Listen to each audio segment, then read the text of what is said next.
पप्पू जी, एक सवाल ये है कि कांग्रेस का 2020 विधानसभा में जिस हिसाब से परफॉर्मेंस रहा, 70 सीट पे चुनाव लड़ी, 19 सीट जीती, और उस हिसाब से अगर हम लेफ़्ट का परफॉर्मेंस देखें तो बहुत बढ़िया था। तो क्या इस बार जो जितनी डिमांड हो रही है लेफ़्ट की तरफ से, या कांग्रेस को कौन सीट मिली थी जिस पर कभी आरजेडी जीता ही नहीं था? बीजेपी वाली सीट, तो वो थोड़े चलने वाला है। मेरा वो सीट, जो सीट मेरा परंपरागत रहा, उस पर हम लड़ेंगे। आप जो दे दीजिएगा वो लेने वाले में से नहीं है।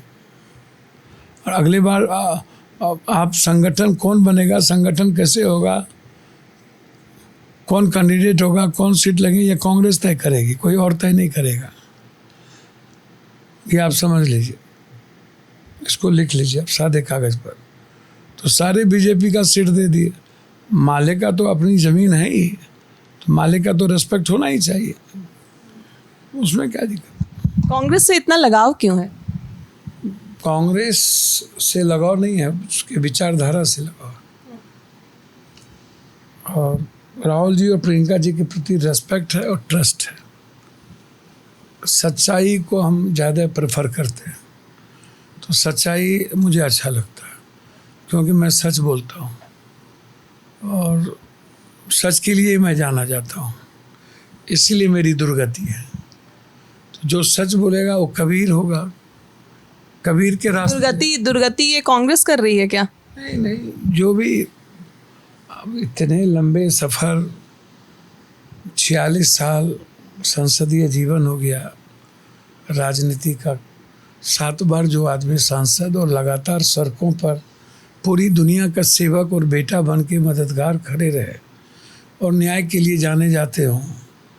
कोई जात पात का पता नहीं है, आनंद मार्गी है, हिंदू मुसलमान जानना नहीं कभी चाहे, सोचते भी नहीं, कल्पना भी नहीं करेंगे। जिस दिन राजनीति करने के लिए और सियासत और कुर्सी के लिए जात जानना होगा या जात पात और बैकवर्ड फॉरवर्ड का सहारा लेना पड़ेगा, उस दिन या तो मर जाएंगे या तो राजनीति छोड़ देंगे। तो इसीलिए बहुत इंटरेस्ट दकियानुसी चीज़ें जो भारत में चलती आ रही है, उस सबसे पप्पू यादव का कोई इंटरेस्ट नहीं है, दूर दूर तक।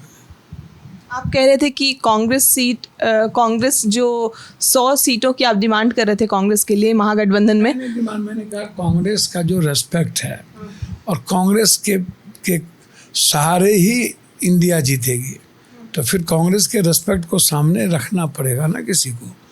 आप आंख दिखाइएगा, कभी कहिएगा कि हम सब से मांग लिया है, मास्टर हैं।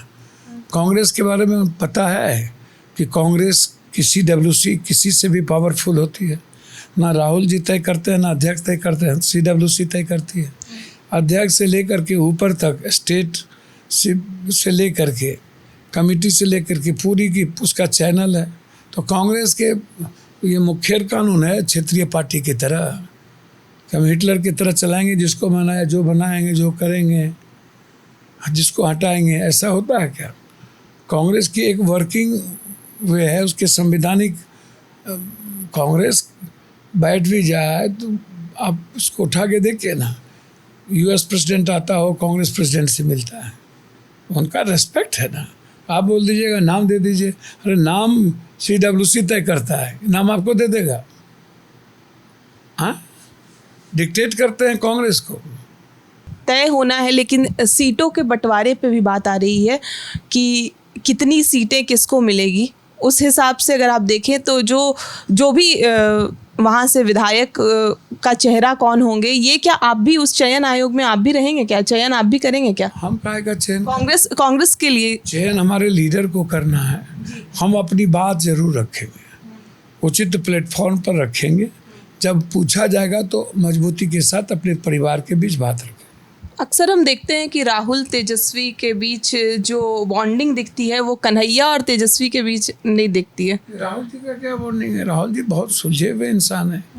अब किसी से कॉम्प्लेक्स हो जाए, कॉम्प्लेक्स की तो कोई बातें नहीं। आपको तो कितना बड़ा खानदानी का अवसर मिला, इतने संघर्ष के तो किसी आजकल के जो विरासत में जो मिलता है, संघर्ष का तो कोई मतलब है नहीं। आजकल तो सब कुछ पैसे पर दिखता है, चुनाव आता है तो सब कुछ पैसे पर दिखने लगता है। तो कन्हैया जी जेएनयू के प्रोडक्ट हैं, समझ है उनको, तो अपने तरीके से चीज़ों को देखते हैं। सबका अपना अपना तरीका है, पटना पहुंचना है लेकिन रास्ते अलग अलग हैं, तो उस पर क्या टिप्पणी करना है, उस पर टिप्पणी नहीं करनी चाहिए।